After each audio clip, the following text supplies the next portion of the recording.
तुम्ही म्हणाल हा माणूस सकाळी झोपेतून उठून कुठे चालला? तर मी जातोय कॉलेजला, जे की लांजाला आहे. आमच्या घरापासून 28 किलोमीटर आहे. आणि तर आम्ही आज सकाळी 7 वाजता तरी घरातून निघतो आणि जाता आज सकाळी ऊन पडला होता, त्यामुळे निसर्ग भारी झाला होता. आणि स्टॉप लांब आहे, त्यामुळं स्टॉपला गाडी घेऊन जातो आम्ही. तर ही बाईक काढली आणि चाललो आणि वरती स्टॉपला येऊन ही गाडी देखील इथं पार्क केली आणि वरती स्टॉपला आलो. आज किती दिवसानं ऊन पडला होता म्हणून बरा वाटला होता जरा. आणि ते बघून तर सुकून भेटले. आणि ही मित्रमंडळी तिथं उभी होती आणि जाताना वाटेत काका भेटले, जे की मशाल घेऊन जात होते कुठेतरी, ते काही माहीत नाही, पण ते गेले तिथनं. आणि थोड्या वेळातच आपली बस देखील आली आणि बसमध्ये आम्ही बसलो आणि चाललो कॉलेजला. ते कंडक्टर काका आले आणि हा आपला पास आहे, जो की 900 रुपयाचा मंथली पडतो. काकांनी टिक केलं आणि काका देखील इथनं निघून गेले.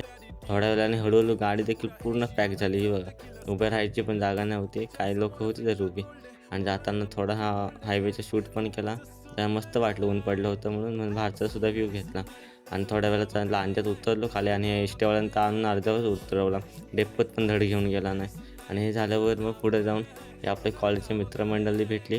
ती तर आपले स्टँडच्या पाठीत उभी होती. आणि जाताना सगळ्यात पहिला दर्शन होतं या लांजातल्या चिखलाचा. 7वीत होतो तेव्हा मुंबई गोवा हायवेचं काम चालू झालं होतं आणि आता 15वीत आलो तरी काही ह्या पूर्ण होत नाही.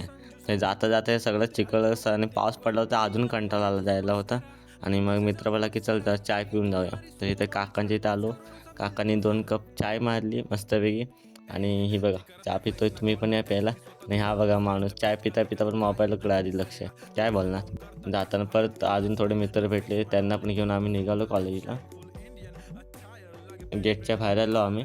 आणि हा आमचा कॉलेजचा गेट आहे. कॉलेजच्या गेटमध्ये आम्ही सगळ्यांनी रॉयल एंट्री मारलेली आणि कॉलेजला शेवटी पोचलो. तर हे आपलं कॉलेज आहे, श्रीराम कुसुमताई नाना वंजारे महाविद्यालय लांजा. आणि मधली सुट्टी झाली होती आपली, तर हे सगळे आम्ही मित्र असे बाहेर गॅलरीमध्ये उभे होतो. तर शेवटी खाल्यावर एक्झाम चालू होणार होतं, तर एक्झाम फॉर्म चालू देखील होते आणि लेक्चर सगळी झाली नाही, आम्ही घरी जायला निघालो. तर हे आपले बघा कसे चालतं रुंगू रुंगू. जाताना प्लॅन ठरला की आपण फ्रँकी खाऊया म्हणून. तर आम्ही तिघेजण आलो होतो, चौघेजण होतो. तर हे फ्रँकी पण आला आणि एक फ्रँकी आम्ही खाल्लेली चौघांनी.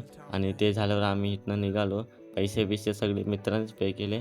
आणि परत जाताना आपल्याला पाऊस भेटला आणि परत ह्या सगळ्या चिखल आपल्या रस्त्याने वाहत होता.